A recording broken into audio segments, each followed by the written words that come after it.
प्रधानमंत्री नरेंद्र मोदी के make in India vision को आगे बढ़ाते हुए उत्तर प्रदेश के मुख्यमंत्री योगी आदित्यनाथ 4 दिवसीय सिंगापुर और जापान के दौरे पर हैं। लक्ष्य बिल्कुल क्लियर है, उत्तर प्रदेश को मैन्युफैक्चरिंग हब ऑफ इंडिया बनाना और $1 ट्रिलियन इकोनॉमी की दिशा में निर्णायक छलांग लगाना। ये सिर्फ विदेशी यात्रा नहीं बल्कि निवेश, कूटनीति, टेक्नोलॉजी ट्रांसफर और ग्लोबल सप्लाई चेन से उत्तर प्रदेश को जोड़ने की एक रणनीतिक पहल है। और यही वजह है कि प्रधानमंत्री नरेंद्र मोदी के विजन को जमीन पर उतारने के लिए सीएम योगी आदित्यनाथ ने मिशन मैन्युफैक्चरिंग शुरू किया, जिसका नजारा सिंगापुर और जापान की धरती पर दिखाई दे रहा है। और चमकते हुए उत्तर प्रदेश का जो ब्लूप्रिंट है वो भी तैयार है। सीएम योगी किस तरीके से B2B यानी कि गवर्नमेंट टू बिजनेस और राउंड टेबल मीटिंग्स के जरिए निवेशक से सीधे बातचीत कर रहे हैं, सीधे संवाद कर रहे हैं, और वो भी नीति स्थिरता, भूमि बैंक, एक्सप्रेसवे नेटवर्क और कानून व्यवस्था को उत्तर प्रदेश की ताकत के रूप में पेश करते हुए सीएम योगी ने ग्लोबल इन्वेस्टमेंट को अट्रैक्ट करने और उत्तर प्रदेश को इंडिया का मैन्युफैक्चरिंग हब बनाने के लिए पहले ही दिन 6650 करोड़ रुपए के बड़े निवेश और समझौता कर प्रदेश को विकास की नई रफ्तार दी है।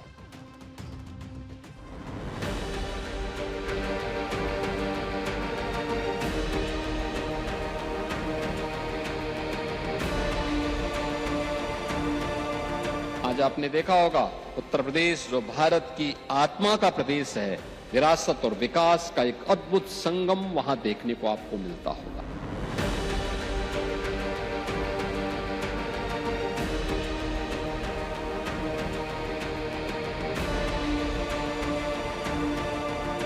यूपी को विकास के लिए जाना जा रहा है। यूपी की अर्थव्यवस्था में भी जबरदस्त उछाल देखने को मिल रहा है।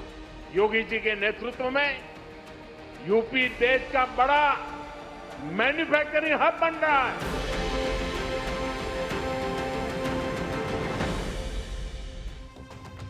मुख्यमंत्री योगी आदित्यनाथ ने प्रधानमंत्री को आधुनिक भारत का शिल्पकार बताया और कहा कि 11 साल में भारत के नए आयाम छुए हैं और अब तक 1 लाख करोड़ के निवेश प्रस्ताव मिले, 60,000 करोड़ के MOU साइन हुए और इसके साथ ही उत्तर प्रदेश विकास की ओर अग्रसर है। भारत की प्रगति को पिछले 10-11 वर्षों में एक नई आयाम को छूते हुए देखा होगा। प्रधानमंत्री मोदी जी के नेतृत्व में नया भारत आज दुनिया की एक बड़ी अर्थव्यवस्था के रूप में अपने आप को स्थापित करने की ओर अग्रसर हुआ है। और इस वित्तीय वर्ष के अंत में जो नेक्स्ट हमारा फाइनेंशियल ईयर है, इस फाइनेंशियल ईयर में भारत दुनिया की तीसरी बड़ी अर्थव्यवस्था के रूप में अपने आप को स्थापित करने में सफल हो जाएगा। आज जो भारत की प्रत्येक क्षेत्र में जो भी प्रगति देखने को मिल रही है, इस प्रगति के जो शिल्पी हैं और नए भारत और आधुनिक भारत के जो शिल्पी है वो हमारे देश के यशस्वी प्रधानमंत्री श्री नरेंद्र मोदी जी हैं। जानकारों का मानना है कि इस बार दिवसीय ये जो यात्रा है 4 दिवसीय, उससे उत्तर प्रदेश में अरबों रुपए के निवेश के रास्ते खुल सकते हैं। अब आपको सिलसिलेवार तरीके से बताते हैं कि योगी आदित्यनाथ का सिंगापुर और जापान का दौरा कितना अहम है, उसकी point two point inside story भी आपको बताते हैं। सीएम योगी का जापान और सिंगापुर का दौरा कई लिहाज से बेहद खास है। सबसे पहला है ग्लोबल पूंजी और टेक्नोलॉजी को उत्तर प्रदेश में लेकर के आना, निवेश और डिजिटल इंफ्रास्ट्रक्चर पर पूरी तरीके से फोकस करना, रोजगार सृजन और स्किल अपग्रेडेशन पर फोकस करना, data centre, semiconductor, auto exhibitions, साथ ही टेक्नोलॉजी और सप्लाई चेन पार्टनर बनना, इंफ्रास्ट्रक्चर, लॉजिस्टिक्स जैसे सेक्टर्स में तेजी लाना, $1 ट्रिलियन उत्तर प्रदेश की ओर फोकस करना। सिंगापुर दौरे पर पहुंचे हुए माननीय मुख्यमंत्री योगी आदित्यनाथ ने भारतीय समुदाय के सामने नए उत्तर प्रदेश की विकास यात्रा को विस्तार से पेश किया। उन्होंने कहा कि बीते 9 सालों में प्रदेश की अर्थव्यवस्था और प्रति व्यक्ति आय में लगभग 3 गुना वृद्धि दर्ज हुई। सीएम योगी ने बताया कि 34 से अधिक सेक्टोरल नीतियों, 75,000 एकड़ के लैंड बैंक और मोबाइल निर्माण में लगभग 55% हिस्सेदारी के साथ उत्तर प्रदेश आज निवेश, औद्योगिक विकास और वैश्विक साझेदारी का प्रमुख केंद्र बनकर के उभरा है। सीएम योगी आदित्यनाथ के सिंगापुर दौरे को लेकर के कैबिनेट मंत्री नंदगोपाल गुप्ता नंदी ने ट्वीट कर लिखा है, आनो भद्रा कर्तव्यो यंतु विश्वतः, यानी विकास की तेज रफ्तार, प्रगति का स्पष्ट विजन और वैश्विक निवेश का बढ़ता हुआ विश्वास सांस्कृतिक चेतना और आर्थिक सामर्थ्य के संतुलन के साथ सशक्त हो रहा है उत्तर प्रदेश। सीएम योगी के सिंगापुर दौरे के दूसरे दिन इन्वेस्ट यूपी और सिंगापुर कोऑपरेशन एंटरप्राइज यानी एससीई के बीच में एमओयूज पर हस्ताक्षर हुए। ये पूरा समझौता उत्तर प्रदेश में संस्थागत क्षमता और नीतिगत ढांचे को सुदृढ़ बनाने के लिए किया गया। साथ ही इकोसिस्टम के विकास के लिए दीर्घकालिक रणनीतिक साझेदारी स्थापित करने की दिशा में अहम कदम उठाया गया है। सिंगापुर में सीएम योगी ने 6,650 करोड़ रुपए के 3 अहम एमओयूज पर हस्ताक्षर किए। यूनिवर्सल सक्सेस ग्रुप के साथ हुए समझौते के तहत तकरीबन 6,000 करोड़ रुपए का निवेश नोएडा, ग्रेटर नोएडा और एयरपोर्ट के क्षेत्र में होगा।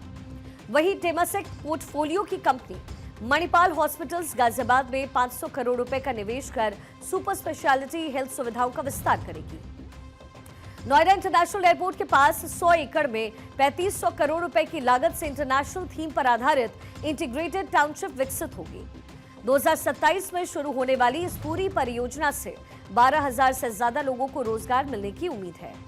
नोएडा, ग्रेटर नोएडा में 2500 करोड़ रुपए की लागत से 40 मेगावाट क्षमता वाले 2 हाइपरस्केल डेटा सेंटर बनेंगे।